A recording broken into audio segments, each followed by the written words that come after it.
अध्यात्म विज्ञान कोई धर्म या संप्रदाय नहीं है, ये स्पिरिचुअल साइंस है जो कुदरत के कानून पर आधारित है।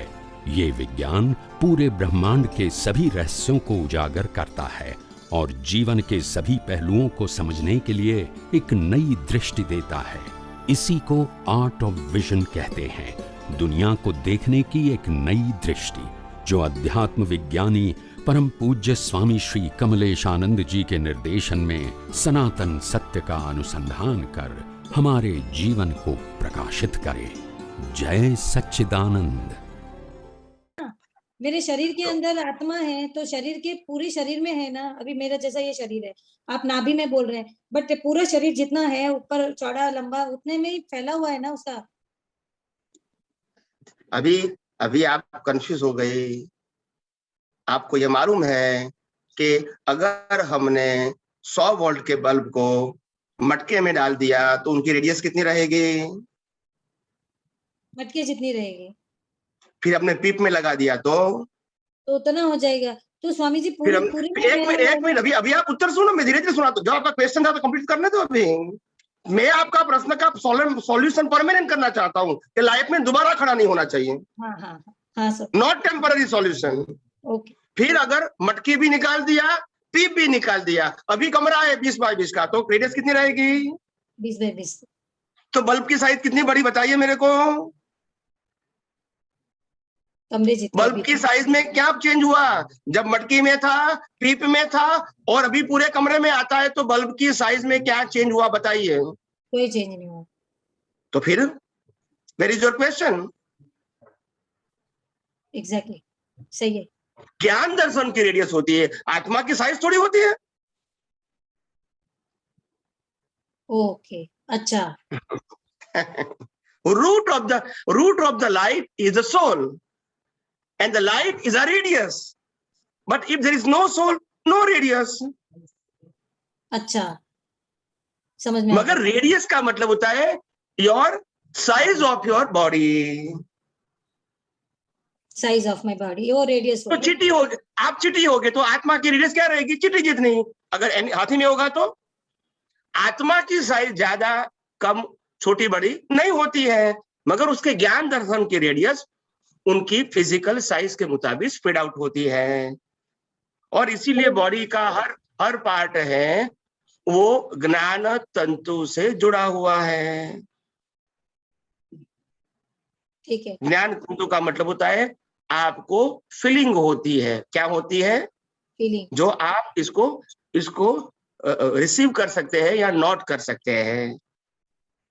ठंडी कहो, गर्मी कहो, खरबचड़ा कहो, स्मूथ कहो, ये उसको फील कर सकते हैं because of the light of the soul is there. So ज्ञान होता है। रिलेटिव सत्य का भी जो ज्ञान होता है विदाउट सोल नहीं हो सकता है। यस और नो? यस। तो इसीलिए वो ज्ञान की रेडियस होने के नाते बॉडी के कोई भी पार्ट में कुछ भी होता है तो आत्मा की प्रकाश की हाजिरी से हमारा मन इसको समझ सकता है। अगर आत्मा नहीं है तो जड़ को कैसे समझेगा? हाथ पैर को समझेगा? नहीं समझेगा। समझने वाला तो माइंड है, और माइंड के अंदर ज्ञान है, दर्शन है, समझ है, और वो समझ आत्मा की हाजिरी से है। अगर माइंड है मगर आत्मा नहीं है, हाथ पांव है, पूरा बॉडी है मगर आत्मा नहीं है, सब जड़ है। जड़ है, सही है। हम कहाँ फंस गए? हम ये समझते हैं कि पावर लाइट में है, पावर पंखा में है, पावर फ्रीज में है, कि पावर एसी में है। ये फंस गए हम। भाई पावर तो सबसे अलग है, मगर जहां जहां पावर जाएगा तो एक्टिव मोड हो जाएगा, और पावर नहीं होगा तो डेड हो जाएगा। मगर पावर तो ये सभी मशीनरी से अलग है। अलग, सही है। ऐसे बॉडी का कोई भी पार्ट में जब आत्मा का पावर होगा तो वो एक्टिव होगा, नहीं होगा तो वो पार्ट डेड बॉडी कहा जाएगा। सही है। मगर पावर और पार्ट्स दोनों अलग हैं।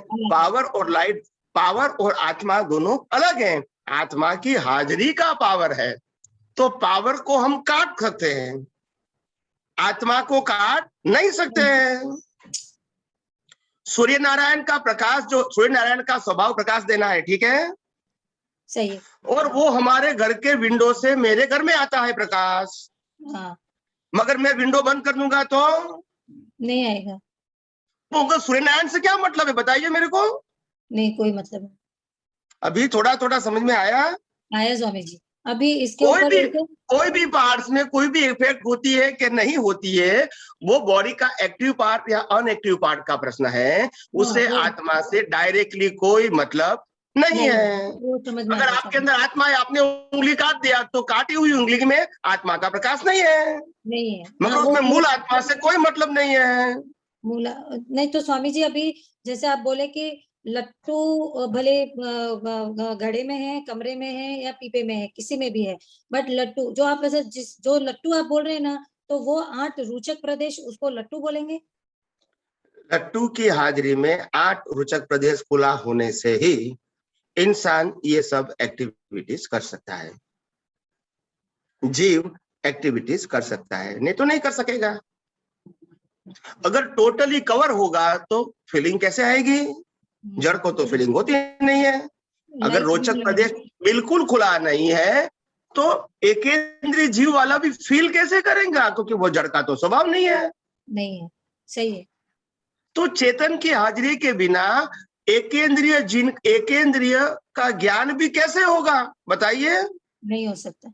तो आपने यही बोल रही हो 8 रोचक प्रदेश सब में ज्ञान, चाहे रिलेटिव का हो या रियल का हो, जानने के लिए मिनिमम 8 रोचक प्रदेश तो हर किसी का ओपन रहता है। That's it. मतलब हम रोचक प्रदेश के शब्द के ऊपर अगर नहीं जाएंगे, मीनिंग के ऊपर नहीं जाएंगे, तो इतना हमको कॉमन ज्ञान होना चाहिए कि एकेंद्रिय से लेके पंचेंद्रिय, मनुष्य भव है, देवलोक है या नरकलोक है, मगर जहां आत्मा का भाग अगर खुला नहीं होता है तो फीलिंग नहीं हो सकती है। नहीं हो सकता। खुला है तो हो सकती है, कितना खुला है वो ग्रेजुअली बात है, मगर खुला नहीं है तो फीलिंग ही नहीं है, जड़ है। जड़ है, सही है। बाकी एक इंद्रिय में एक इंद्रिय की फीलिंग आएगी, 2 इंद्रिय वाले में 2 इंद्रिय की, 5 इंद्रिय में 5 इंद्रिय की फीलिंग आएगी, मनुष्य में 5 इंद्रिय प्लस बुद्धि की फीलिंग आएगी। सही, सही है। तो ये कैटेगरी हो गई, क्या हो गई? कैटेगरी हो, ये अलग-अलग। मगर कॉमन बात क्या हुआ? आत्मा की हाजिरी के बिना एकेंद्रिय से लिए पंचेंद्रिय तक, मनुष्य में, देवलोक में और नरक लोक में भी एक्टिवनेस नहीं हो सकती है। Without the absence of soul नहीं हो सकती है। मेरे को देवलोक के अंदर कर्मों की भुगतान करना है, देवलोक में कर्मों की भुगतान करना है, तो कैसे करेंगे हम?